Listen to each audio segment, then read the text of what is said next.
आपको सुन्नी बन जाओ, फिर चाहे जो बनो, तुम किसी के मुरीद मत बनो, जन्नत में जाओगे। मगर पक्के वली के मुरीद बन जाओ और सुन्नियत ना रहे, जन्नत में नहीं जाओगे।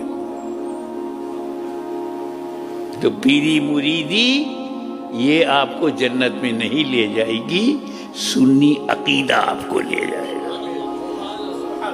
वो मैं देना चाहता हूं।